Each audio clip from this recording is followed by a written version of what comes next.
Hi guys, so we're about to go on the Skyline to Hollywood Studios. We're going to have dinner, then we're going to go on some rides, then we're going to come back. We're going to have a bit of a swim because it's boiling, then come back, chill out, go to sleep. Yeah, we've decided we're probably not going to do Fantasmic. Oh, did we? Well, that's what you've just said. Oh. You said we're going to go for a swim and then go to sleep. Oh, I don't know. What's Fantasmic? So we might do Fantasmic. Apparently we haven't decided that. We're not sure. So we are going to go and do our dinner, which is now. Hello. So we're going to go and do our dinner, which is now at 4:30. Fantasmic is at 9:30. So we're going to do our dinner, then we're going to do some rides, then we're going to come back to the hotel and have a swim and see how we feel. We can always hop the Skyliner. The Skyliner takes less than 10 minutes. It's a really quick ride from here to Hollywood Studios. So it's so easy that we could just go, do you know what? Let's go to Fantasmic and hop on and be there really, really quickly. I've got my Halloween ears on because we're doing the Halloween themed Hollywood and Vine, Mickey and Minnie and everyone meet and greet. And the kids have forgotten what Fantasmic is again, so I'm going to tell them now. So does anyone else's child with ADHD constantly pick things up off the floor everywhere they go? That's been a fun one for us this holiday. Rose has picked something up off the floor probably about 5 times a day. What? Did you see them over there? It's been really fun for us.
Really? I'm going on my break. I'm going to give this to the register. So what I think is...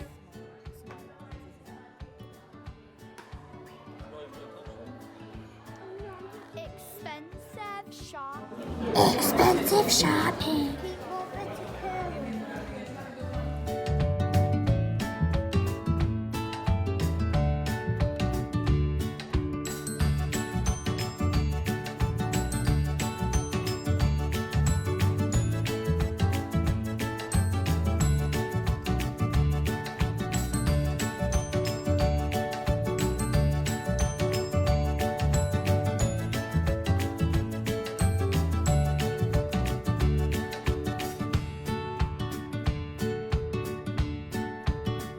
Really bizarre thing about the queuing system in America is while we're stood here in the queues, people are shouting, staff members are shouting at everyone, if you see a space, move past the people and fill the space to the side of them or move into the space in front of them politely.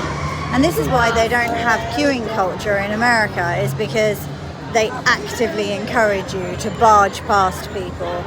And when we spoke to guest relations earlier about sort of the bad experiences that we've been having, and we mentioned the fact that there was this huge crowding issue when we were in Guardians of the Galaxy, and we said that, you know, everyone is crammed in and they're actively encouraged to fill these vacant spaces. He's went, well, yeah, that is the policy.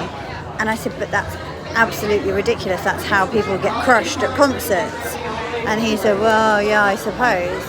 And it's quite alarming, really, when you think about it. And it's mind-boggling. That's why there's no queuing culture here, because queuing culture is actually something that they actively tell you to ignore and they tell you to actively try and barge past people and move into vacant spaces if you can see them. They say, oh, just move into a space, but just do it politely.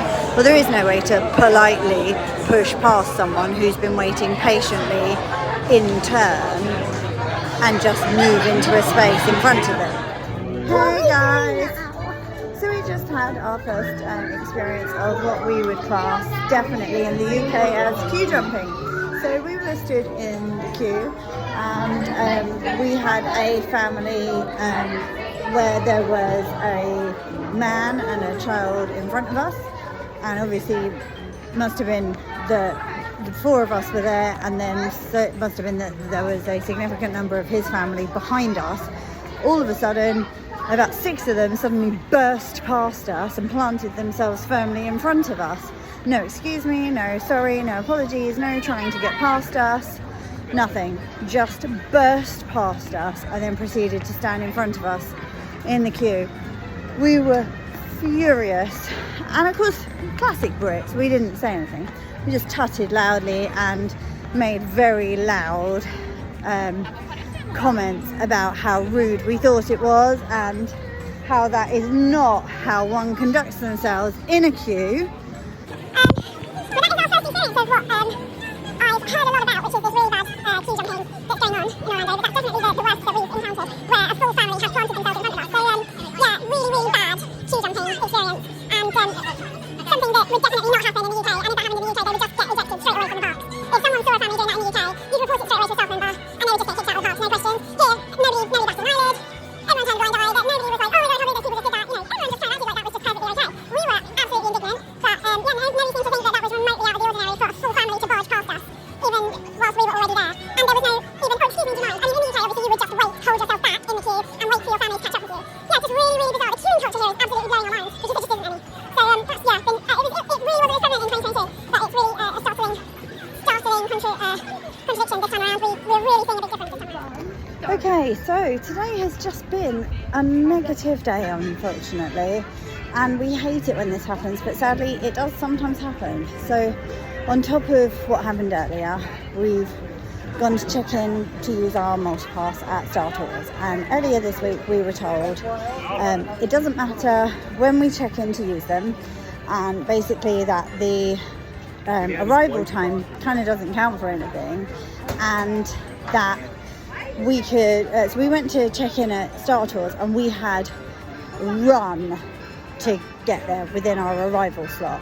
We were dripping with sweat, and the person there was like, oh no, don't worry about it, like you don't need to worry about the arrival window, you can turn up pretty much as late as you like, you just can't be early. And we were like, oh my god, are you joking? Like, we have just like bust a gut to get here. Like, we broken down on the Skyliner, we were running across everywhere to get there, and they were like, yeah, no, it's fine. It's just like a guideline. You don't need to be there at a particular time. We were so relieved. And so once we found that out, we were really relieved. And that's how we've worked ever since then. And it's worked. Anyway, we've turned up at Star Tours just now, and the guy's like, oh, you're 325 minutes late. You can't use your fast pass. We're like, sorry, what? Yeah, you're 325 minutes late. It's way too late. Where have you been? And we were like, well, eating dinner. Oh no, you can't use that. We were like, what do you mean? He was like, well, you're late. You can't use it. And we were like, sorry, what? But we got told here like 7 days ago that this was how it worked. No, I don't know who's told you that. We were like, literally at this ride, it's 7 days ago, we got told this is how it worked. No, 15 minutes late, that's the most late you can be. And we were like, but we were stood right here 7 days ago, and we got given completely different information. And he was like, well, you're just going to have to go in the standby lane. And we were like, but we've paid for flipping fast passes. We're not going to go in the standby lane. And he was like, yeah, no, sorry. And then he proceeds to unclip the line and tries to usher us into the standby lane and wouldn't let us use multiclass. And we were just, the thing is, fair enough, if the rules, but like, get your training right, get your people giving out the right information in the first flipping place, because we've been given one set of information a week ago and we have been operating under that set of guidelines and it's been working fine. No other person has said to us, you can't check in, you've been late, and we have been rocking up to rides hours late on the basis that that was the information that we were given a week ago, and nobody has batted an eyelid, nobody said a word. We have just been rocking up whenever we wanted, whenever we felt like it. A couple of hours late, just booking the rides because that was what we were told we were allowed to do until today. So our second to last day has been an absolute washout. We have managed one ride and it broke down. So we've been out of our hotel for 6 hours and we've been on one ride that broke down, one scene into the ride. We're absolutely livid. Sometimes it's really easy to look back at yourself and realise that maybe you weren't in the best headspace in a moment and that things might have been getting the better of you. So I can appreciate that that possibly wasn't our most positive moment in Disney vlogging, but it did make for some comical viewing when we watched it back. It's fair to say that there were some really significant differences in the queuing systems, especially being big theme park nuts. When you're really looking at the differences between theme park queuing systems in the UK versus the US. We're really big on queuing etiquette in the UK, and their processes in the US we just really found quite mind-boggling from a British perspective, where we kind of, you know, we take it very, very seriously. But that's not to say that, you know, I really care to the extent that I think I seemed to come across like I cared in the video. We did just have a really awful couple of days.